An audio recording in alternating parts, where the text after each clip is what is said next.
Buenas noches. Yo he tenido un amigo importante en mi vida, un hombre que se nos ha ido, Luis Freiman.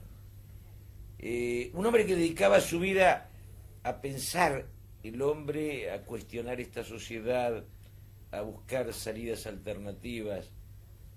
Un hombre que podía hablar largo rato, que sabía que recorría el mundo, que estaba intentando fundar otra cosa.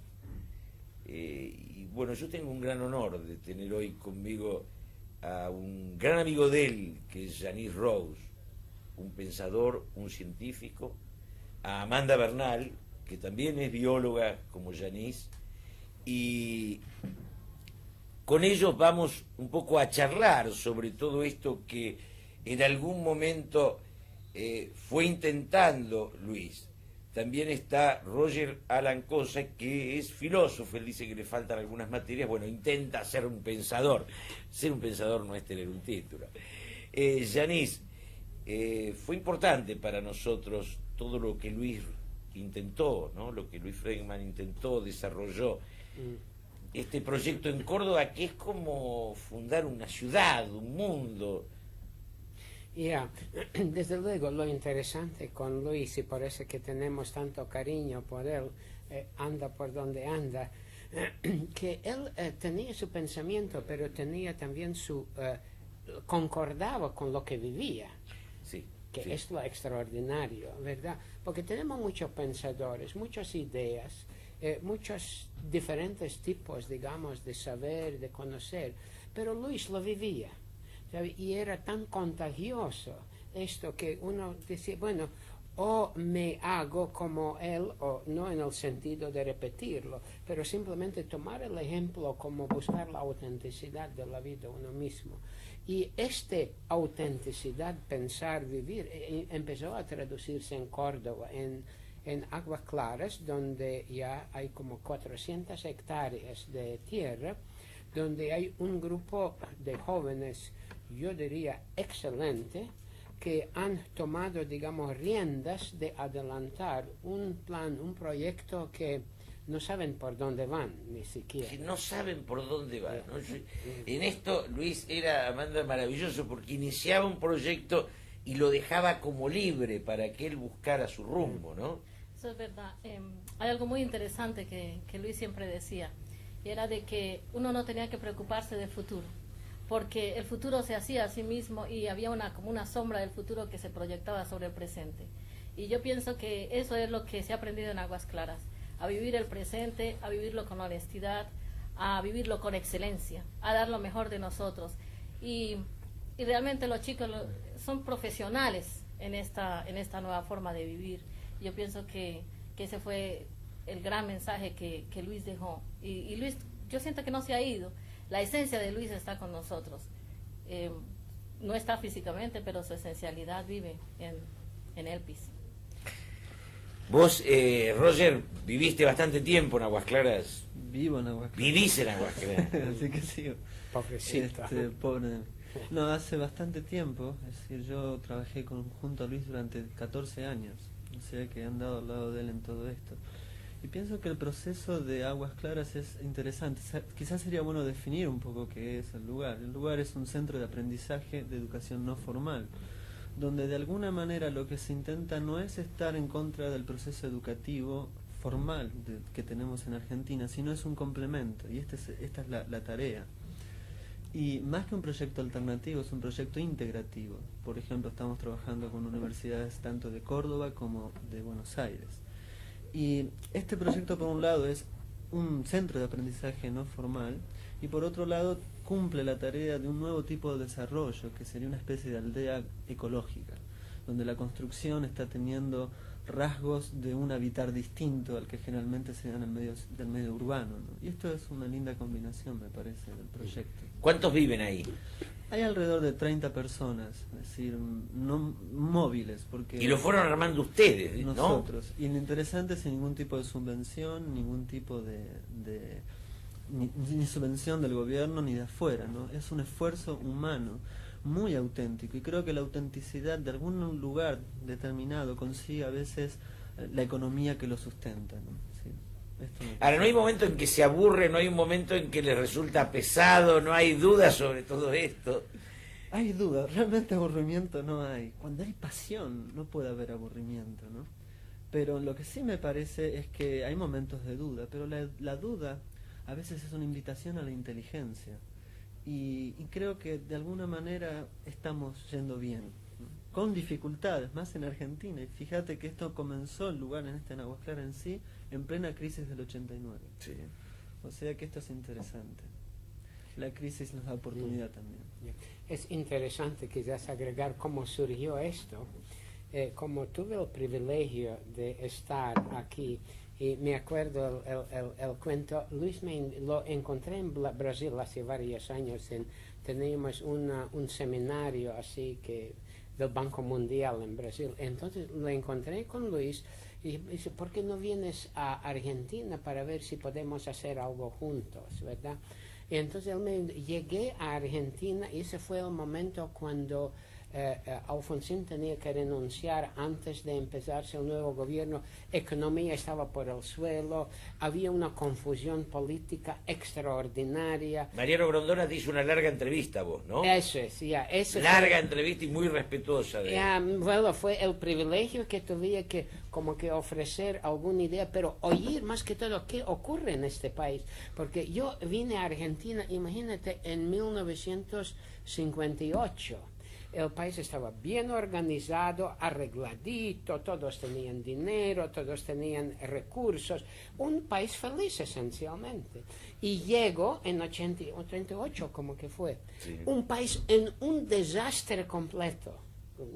Y entonces se me ocurrió, estábamos hablando con Luis, era como que abrir la caja de Pandora, ¿verdad? Que los dioses enviaron, ¿verdad? La cajita de Pandora.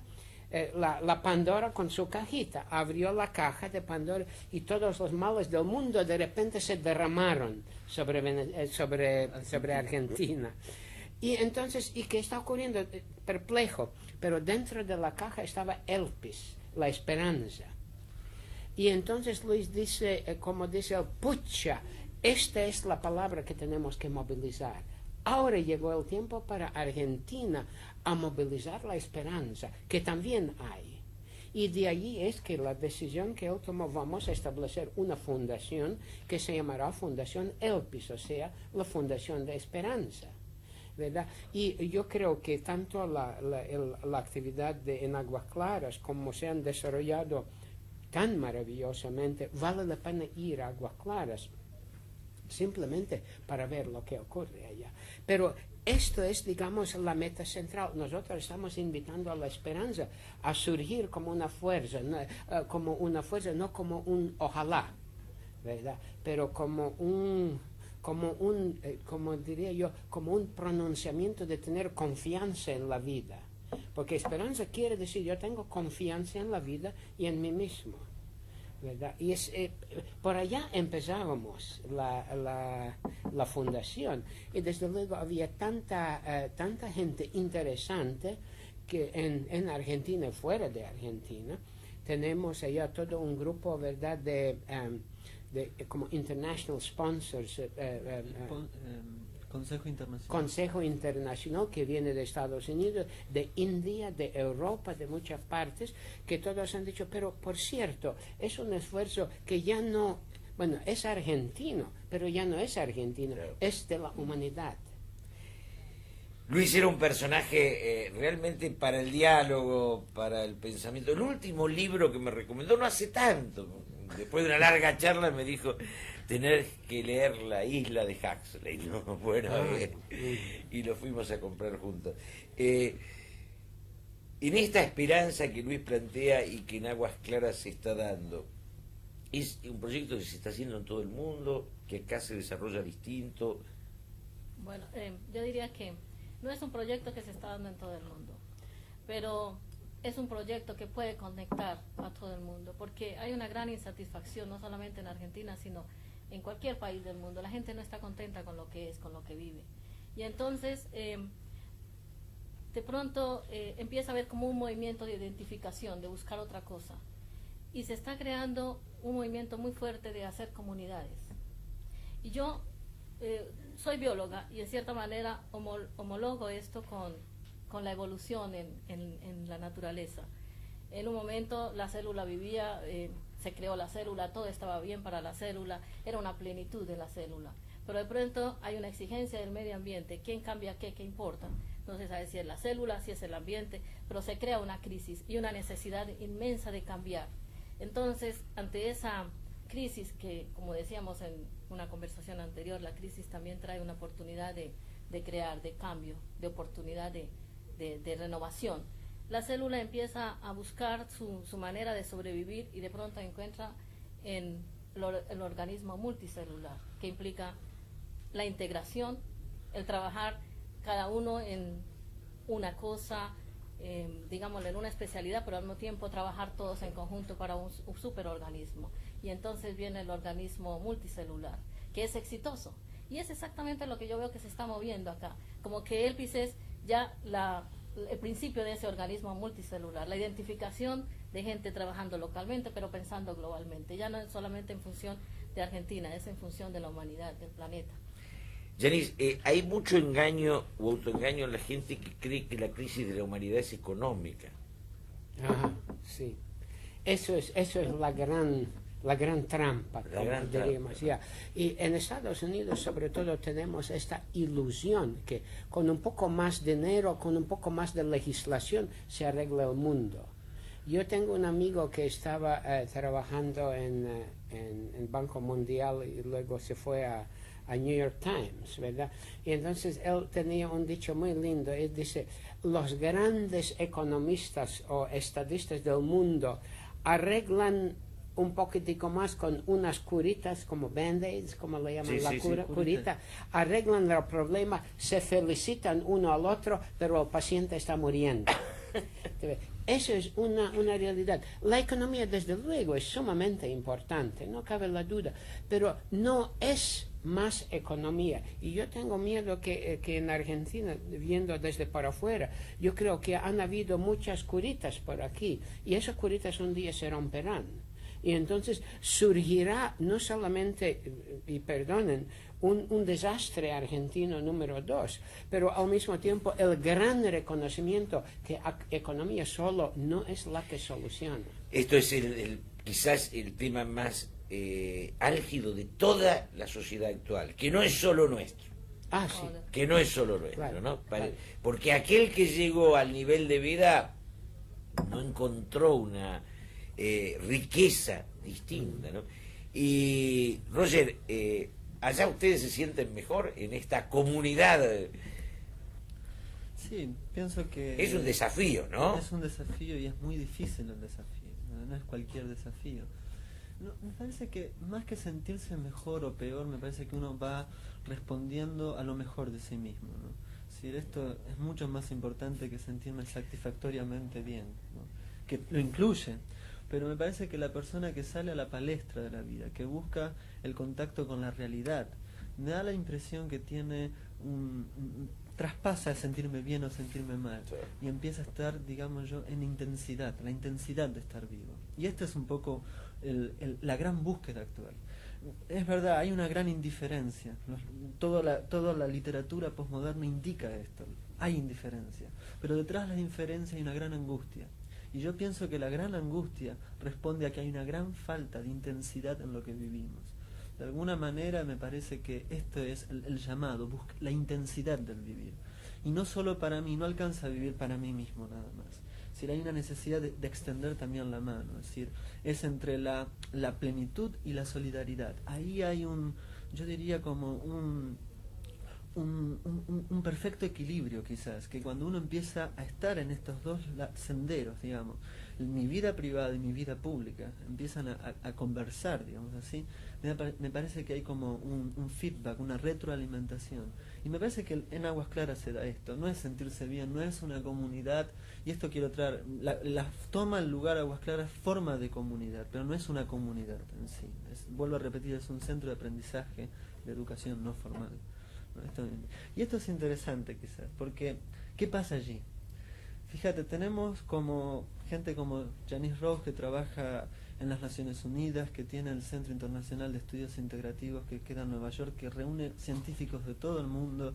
Hay gente tan grande como Viktor Frankl, como estuvo Eric Fromm cuando vivía. Es decir, hay una excelencia. Víctor Frank a mí también fue un personaje que me resultó, ¿no? El hombre en busca del destino. Y esta cuestión profunda que él analiza y descubre, ¿no? Que lo que da vida es la razón para vivir. En un campo de concentración. En un campo de concentración.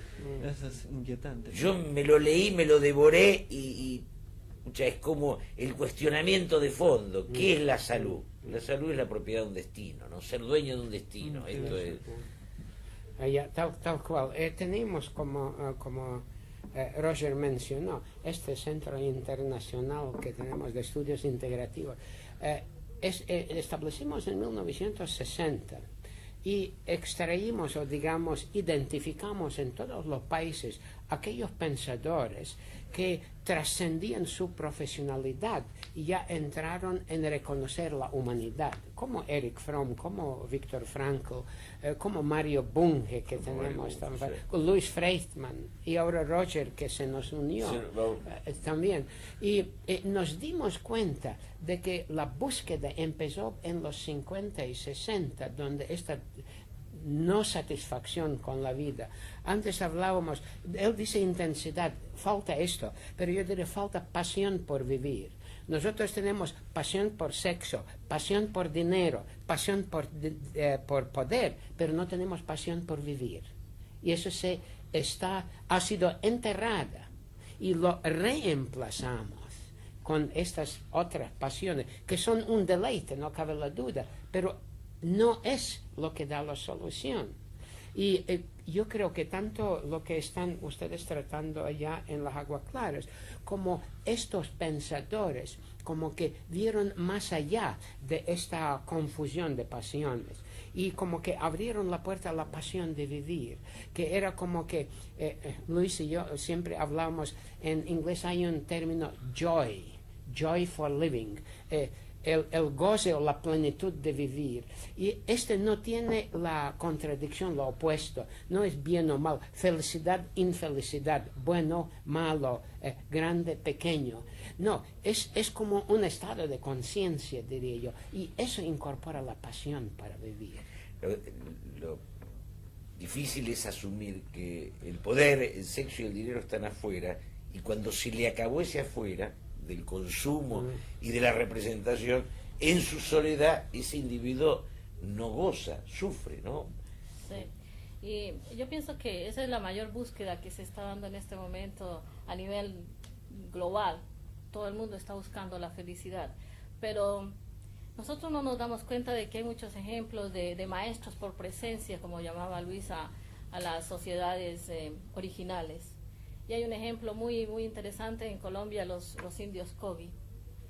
Yo conozco algo de la filosofía de vida de ellos. Y ellos son gente plena, que tienen esa pasión por vivir. Y la tienen porque tienen una filosofía que la llevan consigo, la aplican todos los días. Todos los días de su vida viven esa filosofía. Y ellos saben leer y escribir, algunos de ellos, pues. Y alguien les sugería, bueno, ¿usted por qué no escribe toda esa tradición, toda esa filosofía de vida que es tan hermosa? Y ellos contestaban que no lo hacen porque en el momento en que se escribe para olvidar. Y eso es exactamente lo que nosotros tenemos. Nosotros estamos llenos de bibliotecas, llenos de libros, llenos de ideas, de pensadores, pero lo leemos y no lo vivimos. Aun cuando nos llega muy hondo, no lo vivimos. Entonces yo pienso que eso es exactamente lo que se está haciendo a nivel de Aguas Claras. La gente vive lo que piensa, la gente vive su ideal. Entonces en ese vivir y convivir es la riqueza. Se da la riqueza, se da la plenitud, se da una nueva manera de vivir, pero no plenitud en poder o en sexo o en dinero, sino es una plenitud como del alma, como del espíritu. Bueno, un poco para nosotros que estamos acá es un homenaje a nuestro amigo Luis Freudman, ¿no? A este hombre que con su duda, con su empuje, con su entrega, construyó el germen de una comunidad. Y bueno, pocos hombres se pueden ir de este mundo habiendo dejado algo plantado de tal densidad, de tal futuro, ¿no? yo creo que vos fuiste el que habló con él primero este proyecto, ¿no? Ya. Es un poco como, diría yo, como Roger dijo, él no sabía por dónde andan las cosas. Hay un dicho muy lindo de Paul Simon, la canción que tenemos, I'm on the way and I don't know where I am going. Estoy en el camino, pero no sé por dónde voy. Pero lo que Luis tenía tan fuertemente arraigado, él tenía la plenitud de vivir, que le iba como que tejiendo lo que tenía que hacer. Y como él tenía yo diría una integridad, una pureza. Suena terrible cuando se lo dice, pero él tenía gozo puro. Y con esto él iba a encontró personas como Roger, encontró personas varias más que están en un grupo, un encantador. Cuando uno está con estos jóvenes, como que la vida se revive, por decirlo así. Y no es porque son tan extraordinarios como individuos, son como un corriente como todos nosotros. Pero es como que un ritmo, un impulso que se han dado a esto, y eso sigue. Y me gusta, Amanda empezó a hablar de biología, yo quiero agregar a biología también. Interesante con la evolución es lo siguiente. Cuando vimos atrás, en el pasado, podemos explicar todo lo que ocurrió, cómo los caballos evolucionaron, cómo hombre surgió, cómo los anfibios, reptiles. Pero en el momento como estamos en el presente, no podemos predecir absolutamente nada de lo que irá ocurriendo. Simplemente no lo sabemos. Tenemos tanto conocimiento, pero no se sabe. Y algo de esta autenticidad yo creo que Luis utilizó, o digamos todos nosotros, diría, porque estábamos juntos. Hasta cierto punto todos éramos un team, no es así. Que cada uno contribuiríamos en una manera como lo hicimos en el Centro Internacional de Nueva York. Había también un grupo de personas y dijimos lo siguiente: yo tengo un talento, lo pongo sobre la mesa, que contribuyo. Otro tiene otro talento, pone sobre la mesa. Y resultó que los talentos no eran que yo los agarro y camino, ay, qué bello, qué lindo soy yo, o qué poderoso, qué sabio. Pero los talentos estaban disponibles. Y ellos, en una manera muy delicada, pero muy auténtica, ellos han puesto, con dificultades muchas veces, pero han puesto sus talentos allá. Y fue Luis, yo creo que los estaba maleando para formar este nuevo intento de aprendizaje de vivir. ¿Por qué no cuentas de las 7 generaciones de la escuela? Porque es un ejemplo, una demostración muy linda de lo que... Sí, cuando hace un rato estaba hablando, es decir, quería como traer a la conversación el tema de qué pasa en un lugar así, ¿no? Es decir, cuáles son los programas. Un programa se llama la Escuela de las 7 Generaciones. Y la Escuela de las 7 Generaciones se usa 7 generaciones, y esto es una metáfora de los indios iroquois, que son unos indígenas del norte de los Estados Unidos, los cuales, cuando el Consejo Indio se reunía, es decir, la confederación de diferentes caciques se sentaban en una mesa quizás como esta a pensar qué va a pasar en sus futuros, toda decisión que se tomaba era por 7 generaciones. O sea, ¿cuál va a ser el impacto de lo que decido hoy en 7 generaciones? Cosa que actualmente... Era pensada. Por cierto. Me parece que es un motivo, yo diría, ecoético, es decir, una ética de la tierra, una ética... global de alguna manera, que esa gente tenía. Y esto es interesante porque a los jóvenes de hoy, digamos, hay un libro muy interesante que se llama Postales del Abismo. Es una novela donde en un momento la persona dice, el protagonista Susan Vale se llama, dice: las gratificaciones instantáneas toman mucho tiempo, ¿no? Estamos muy acostumbrados a lo corto, ¿no? Es como el zapping, ¿no? Y hay una necesidad mucho más profunda. Entonces los jóvenes que hemos tenido alumnos no solo de Argentina y no solo de Buenos Aires, sino de todos lados, y también gente del exterior, se encuentran con una educación que de alguna manera ellos llaman por esa educación.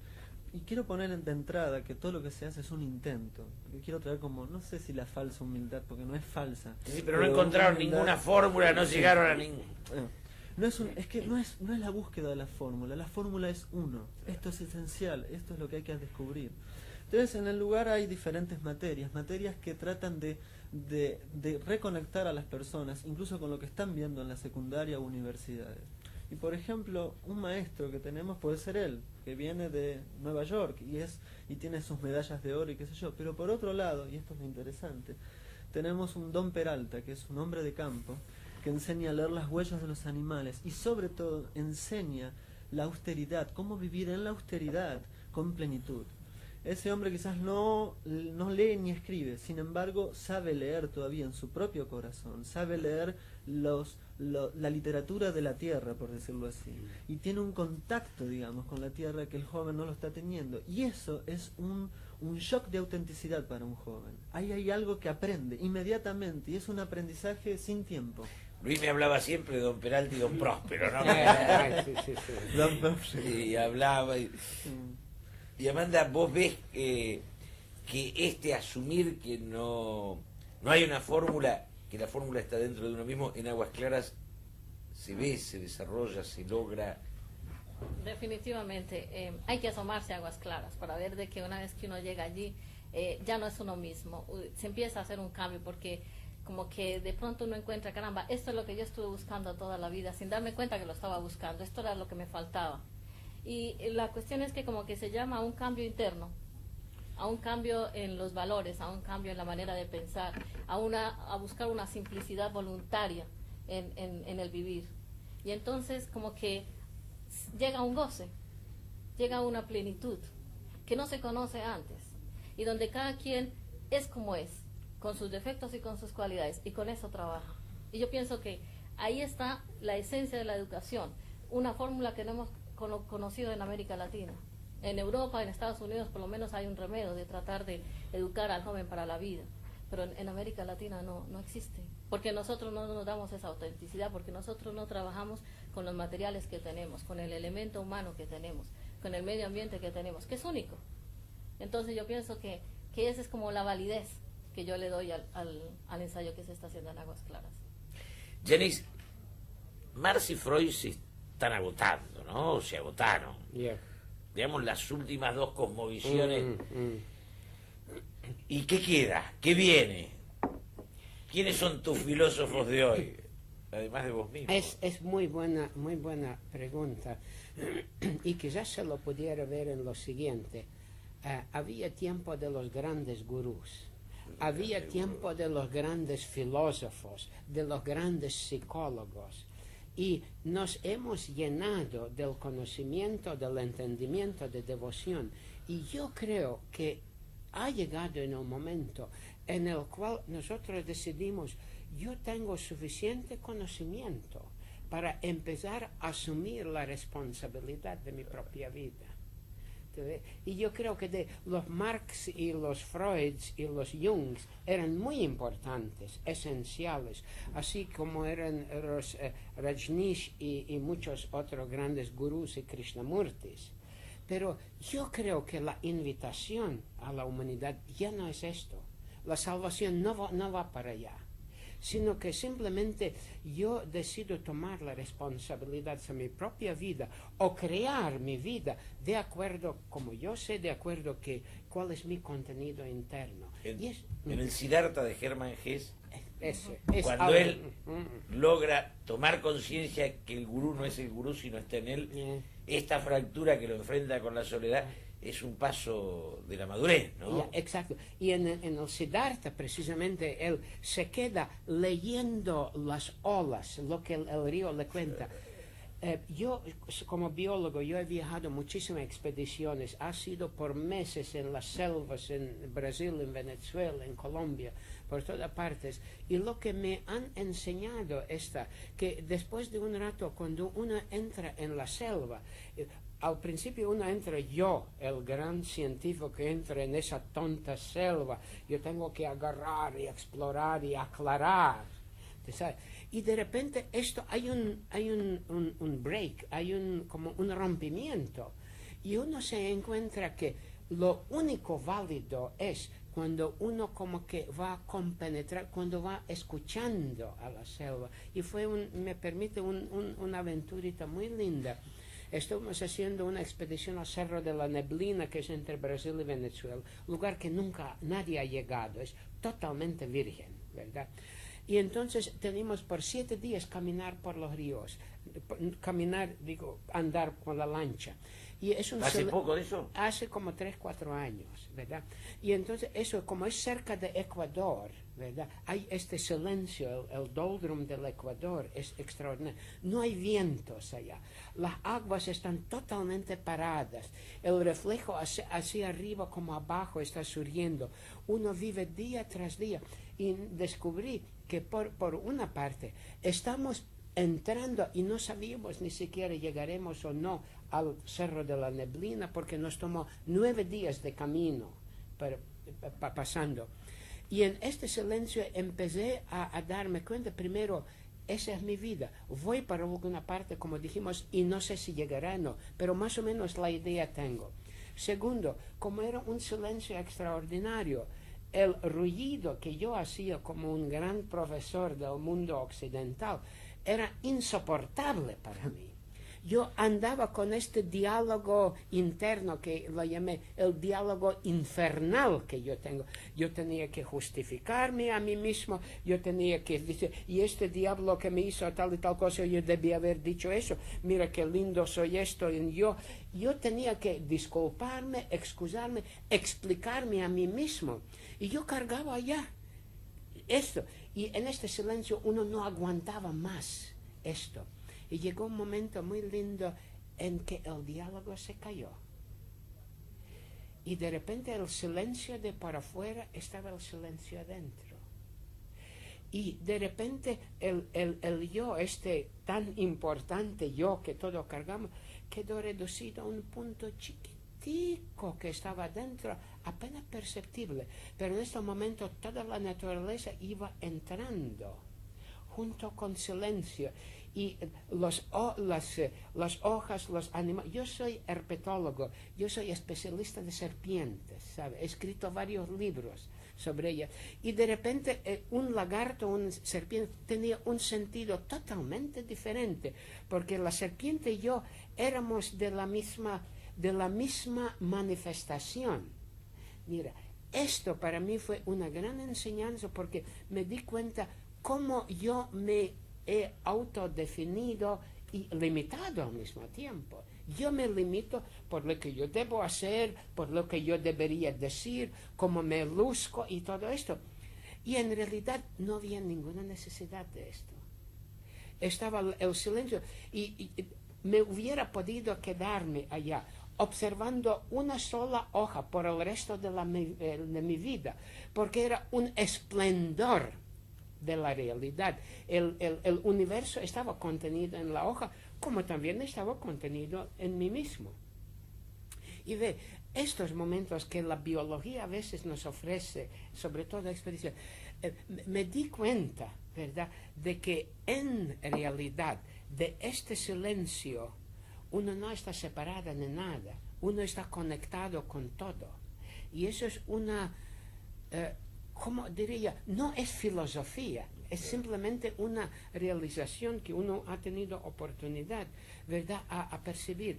Y de aquí en adelante, bueno, yo como que medio estaba pensando algo similar, pero cuando uno le toca vivirlo, y yo viví por varios días, me volví casi loco, por decirlo así, porque la plenitud estaba ya, no había ninguna necesidad más, punto. Bueno, nuestro amigo Luis, él estaba caminando por este sendero. Y de alguna manera la invitación es, ¿por qué cargar este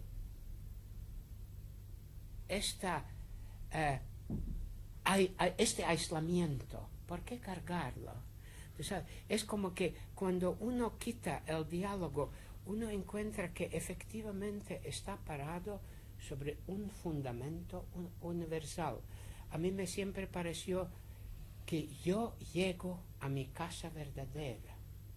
En esta plataforma donde la hoja y yo éramos la misma cosa, y las serpientes, y el mundo, y el tierra, y todo esto, esa es la casa verdadera nuestra, ¿sabe? Y nosotros hacemos tantas confusiones de nuestra vida.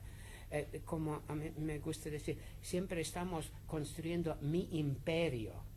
Yo estoy cargando mi imperio con lo que soy, como que aparento sobre todo esto. Y eso no era necesario.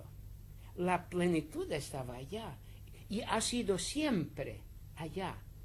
Pero nunca, la limitación, supongo yo que es una realidad humana también.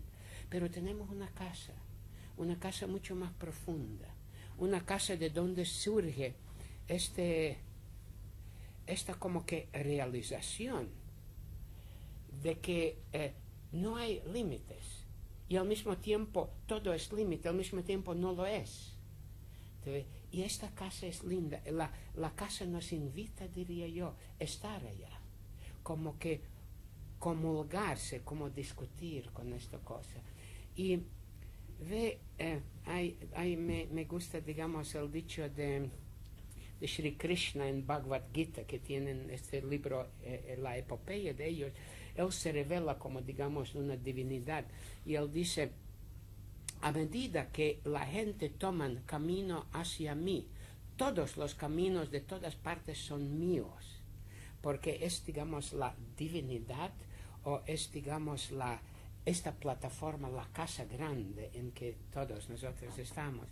Pues la razón, perdone que me extendí un poco de esto, pero era algo que yo creo a Luis, y me atrevo a decir a mí mismo, me constaba que es así.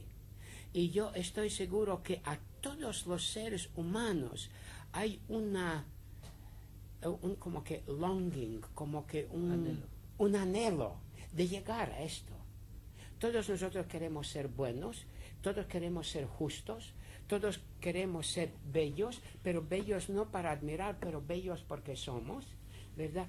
Y de este anhelo, por fin estar libre de mi sufrimiento, por fin estar libre de mis limitaciones que me rodean, de mis heridas que la vida me ha ofrecido. O sea, tener libre de esto, pero al mismo tiempo tener todo esto allá, ¿verdad? Eso es lo más interesante, porque estando en la casa grande, en la casa verdadera, en realidad, que tenemos, de allá surge como que todo, y de allá como que la alquimia, digamos, de la vida está moviéndose. Bueno, es algo del espíritu, yo creo, de Luis, que estamos hablando con él. Yo creo que es algo del espíritu que Aguas Claras está tratando, digamos, a definir, a encontrar algo por estilo, yo creo. Qué hermosa, ¿no?, la forma en que Yanis plantea esa búsqueda de la paz interior, del equilibrio, lo que la gente erróneamente busca afuera y que solo puede encontrar adentro, en su soledad consigo mismo. Y el otro tema que Roger planteaba muy bien es el tema de que el egoísmo mata, ¿no? No hay nada más tonto y limitante que el egoísmo, ¿no? Porque uno encuentra en el otro lo que a partir del egoísmo destruye. Pero Luis puso mucho acá, ¿no? Y estamos un poco... Yo siempre te conocí a vos a través de Luis. Y yo a vos también a través de Luis. Yeah. Bueno, ¿y qué sentís vos cuando Yanis plantea todo esto? Bueno, tenemos muchas cosas en común porque somos esposos, pero también yo encuentro de que él también expone su experiencia desde lo profundo, no es una cosa aprendida, ¿no? Y como que yo estoy empezando ese proceso también. Nosotros hablamos mucho de contaminación ambiental, pero también hay una contaminación de ideas, y hay una contaminación cultural muy fuerte. Y entonces como que de pronto he encontrado de que todo esto, ese imperio que nosotros construimos es el producto de esa contaminación ideológica y cultural. Y es como que empezar a deshacerse de todo esto, ¿no? Empezar como a desbaratar ese imperio y empezar a buscar la esencialidad, lo que yo siento que es mío, no que me ha sido impuesto, y trabajar con eso. Y en esa manera yo busco como el ser útil dentro de ese engranaje, sentirme parte de ese engranaje que es el planeta, la globalidad. Yo no me siento, bueno, yo soy colombiana originalmente, pero vivo en Estados Unidos, pero yo no me siento ciudadana de ninguno de estos países, yo me siento ciudadana del mundo. Me duele lo que pasa en cualquier lugar del mundo porque me está pasando a mí misma. Me duele la destrucción de la naturaleza porque en cierta manera se está perdiendo una parte de la historia nuestra. Cuando cada especie que se desaparece una historia de éxito y nosotros no nos damos cuenta de eso. O sea que mi filosofía de vida es una combinación de lo que yo he vivido, una combinación de lo que la influencia de Yanis o de Luis Freeman ha tenido en mí, y también de lo que yo he visto en Aguas Claras, porque yo he estado bastante tiempo en Aguas Claras. En el 92 estuve todo el verano, trajimos los chicos, y para ellos yo creo que ha sido una garantía el conocerlos, ¿no? Ya somos como una familia, entonces es una garantía vivir en un mundo así donde hay tanta gente que está en lo mismo. ¿Qué es el Proyecto Esperanza? Ok, se llama de otra manera. En estos días vamos a hacer en el teatro, esto me estás preguntando. Sí, sí. En el Teatro General San Martín empieza hoy hoy es martes 9 de agosto, y esto continúa hasta el 26 o el 27, no recuerdo ahora las fechas exactas de agosto. Son diferentes talleres donde se investiga en diferentes ámbitos del quehacer humano el rol de la esperanza. Entonces hay un taller sobre, por ejemplo, la esperanza en los negocios, la esperanza en los medios de comunicación, la esperanza en la educación. Es decir, no se llaman así, pero ese es el tema central. Y es la continuación de un encuentro que tuvimos antes de que Luis Bregman muriera en Costa Rica, en la Universidad para la Paz de las Naciones Unidas. Encuentro que yo había sacado el pasaje y todo y no pude viajar. Sí, me acuerdo que ibas ahí. Y para Luis era importante, ¿no? Pero bueno, así se dan las cosas. Y fue muy fructífero, yo pienso, el encuentro allá, porque había gente del ICES, gente de los negocios, gente que venía de los Estados Unidos, había gente de la Universidad de Costa Rica, y estaba un canciller de las Naciones Unidas que por mucho tiempo sirvió a las Naciones Unidas, un hombre extraordinario que fue Robert Mueller, y junto a jóvenes. Y esto fue interesante porque era una contribución a los 50 años de las Naciones Unidas. Y el tema central fue el resurgimiento de la esperanza en la civilización mundial. Un encuentro que fue bilingüe en general. Y este encuentro sacó, digamos, como resultado una proclamación de Kisur, que se llama así porque la tierra donde estábamos viviendo en ese lugar se llama Kisur, para tener varios puntos importantes que puedan gestar algún tipo de nuevos tipos de ideas en las Naciones Unidas, pero como una contribución a las Naciones Unidas. Y se está rearmando lo escrito, y la idea de esto que vamos a hacer ahora en estas 2 semanas de agosto que quedan a partir de ahora, o 3, va a ser, digamos, la continuación de ese encuentro, con la presencia de Yanis Rose, con la presencia de alguna gente conocida como Pedro Aznar, como Miguel Grimberg, como Ana María Picchio, que hay en diferentes ámbitos que vamos a trabajar, ¿no? Pero básicamente yo creo que la idea es ver dónde está la esperanza en cada uno de nosotros. Después de lo de la AMIA, esto que acaba de ocurrir, que fue, a mi modo de ver, no sé, ya no hay, el lenguaje queda como corto, no hay posibilidad de descripción en un lugar, es decir, toda descripción queda como exiliada. Me parece que justamente, mira, a mí me tocó dar una charla hace 2 días después, que era una aproximación a la esperanza. Yo venía del avión, bajé del avión, y el primer titular que vi: no hay esperanza. Así tenía que ir a hablar de eso. Decía, ¿cómo hago ante esto? Y me di cuenta que era la máxima responsabilidad que tenía, era tratar en lo mínimo posible, mi propia posibilidad de dar algo para levantar, digamos, esta cuestión que había ocurrido. Y me preguntaba si hay esperanza para la esperanza. Esa fue mi pregunta esencial ese día, ¿no? Y me di cuenta que la esperanza vive cuando ella tiene esperanza, cuando Julio Bárbaro tiene esperanza, y Yanis Rose y yo tengo esperanza, y que eso hace a la esperanza que esté viva. Y no es una esperanza algo exterior, como bueno, ahora nos va a salvar algo ahí afuera, o todo depende de mí. No, es en el encuentro con el otro donde la esperanza se piensa a construir y a caminar con un sí grande. Pienso que la base del encuentro, que son talleres en diferentes ámbitos, es la posibilidad que se puede construir juntos, algo que en Argentina quizás es bastante es una carencia el trabajar juntos, ¿no? Se trabaja en contra de, pero no juntos. Y esto es muy tonto, perdemos muchas posibilidades por las diferencias. La diferencia enriquece, no limita, claro. Sí, sí, no. Lo que pasa es que si se basa en la competencia, la diferencia es otra cosa. ¿Cuántos idiomas hablas, Yanis? Como más o menos 8 por allá, que ha sido muy beneficioso porque ¿Cómo estudiaste 8 idiomas? andando por el mundo, yo ahora me doy cuenta a esta altura que en realidad estudié muy pocos idiomas, pero yo tenía... Pero aprendiste mucho. Ya, aprendí mucho.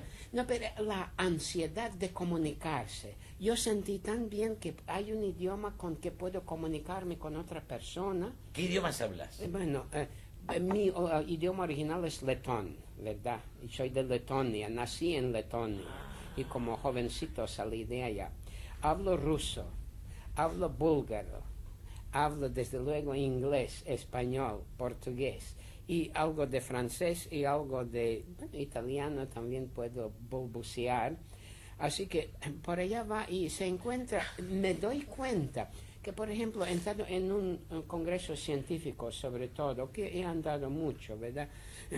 Y encuentro que hay siempre alguien quien está todavía aislado y no sabe, y al yo poder decir, si quiere, alguna Pero cosa... con 8 idiomas es difícil que se te escape. Tal cual, ya, tal Siempre en cual. algo... Ya. Y eso ha sido, y yo creo que nuestro mundo ha sido como que algo restringido a hablar el idioma de en Estados Unidos tenemos este problema bárbaro, que la gente no les gusta, inglés, todo el mundo debe hablar inglés, ¿para qué me esfuerzo? Mentira. Tenemos muchos latinos ahora en el mundo, tenemos muchos asiáticos que han llegado, ¿verdad? Y todo. Y aparentemente el mundo se está universalizando y es lindo conversar con otra persona. Fui a Japón y aprendí como 200 palabras ¿De japonés? y de japonés. Tuyo es Y maravilloso. entonces empezamos ya lo básico para hablar, para, digamos, japonés. para intercambiar. Ya, Ese no lo contás, ese es una... ya, no, eso un no hobby. lo cuento Hay ya. varios. Ni el guarauno, que es un dialecto indio de Venezuela. Pero son unas pocas palabras. Y es lindo, francamente, poder, digamos, expresarse, comunicarse. Uno se da cuenta también, por ejemplo, hablando de esperanza, que Roger habló. Esperanza tiene diferente sentido en diferentes culturas. Un ejemplo del letón, de mi idioma original. El nombre en letón es tserat, esperar, tener esperanza. Pero también está derivado satseret. And satseret quiere decir como escribir algo nuevo o crear algo nuevo. Mira, por lo tanto, para nosotros, esperanza es más bien crear algo. ¿Ve? Y cada uno no es esperar como en latín y español, desde luego. Esperar es, me quedo aquí esperando que me llega. Esperanza, viene algo de esto. Tiene otro sentido. Y yo creo que la esperanza es una de las capacidades humanas más abusada que hemos tenido. Lo hemos relegado a la desesperación. Porque cuando yo tengo desesperación, como que debería tener esperanza, pero no va para ninguna parte esto. Y deberíamos, otra vez hablamos un poco de biología. En biología tenemos un fenómeno muy interesante, que cada organismo como que tiene incorporada la necesidad de seguir viviendo. Y la necesidad de seguir viviendo es como que esperanza que por allá estará algo que se logrará. En los humanos tenemos también, hablábamos un poco de esto, pero yo como que no sé por dónde va mi vida, pero más o menos pienso que sé, pero no sé, pero tengo que esperanza que algo mejorará. Yo tendré mejor posición, yo tendré, digamos, de las posiciones y dineros y todo. Y eso está bien, eso no está mal. Pero tenemos siempre esperanza que algo mejor será. Pero no damos cuenta que eso no nos consta que será así, pero tenemos la esperanza. Por lo tanto, estamos en realidad actuando sobre la esperanza. Yanis, la humanidad un poco se le agotó la idea del progreso. Mm. Vivió con esta idea del progreso eterno. Ya. Cuando este resto del iluminismo se agotó y el hombre chocó contra una pared, ¿no? Nos quedan pocos minutos. ¿Cuál sería la síntesis tuya de esta experiencia de la esperanza? Bueno, yo diría que la esperanza es un concepto multifacético que puede ser definido de acuerdo al individuo, a su cultura, a su personalidad, pero que definitivamente debe ser un concepto que se traiga al presente, no que se deje en el futuro o en la desesperación, sino que se viva. Roger. Para mí, de alguna manera, es cuando aquello que conozco lo vivo. Es decir, el puente que une el conocimiento con la vida, que es lo que nos está faltando a la mayoría de nosotros. Conocemos muchísimo, pero vivimos poquísimo. Y ese puente, me parece que la esperanza cumple un factor importante, porque es la capacidad de decir sí y de buscar todas las posibilidades que hay en puentear. Y yo he encontrado esperanza cuando caminé en Calcuta y vi gente tirada en la calle que me sonreía. Vi esperanza cuando trabajé con chicos de Nueva York dialogando sobre la esperanza. Mirá qué interesante, chicos de la calle hablando en un taller que teníamos con Luis en esa oportunidad, y ahí noté esperanza en el rico que ya no le alcanza lo que tiene, porque no es, por ejemplo. Y encontré esperanza cuando la gente de alguna manera se anima a tirar por un rato nomás la máscara. A sacársela. Yanis. Bueno, lo lindo que ellos han dicho, yo diría quizás agregar, ampliar eso.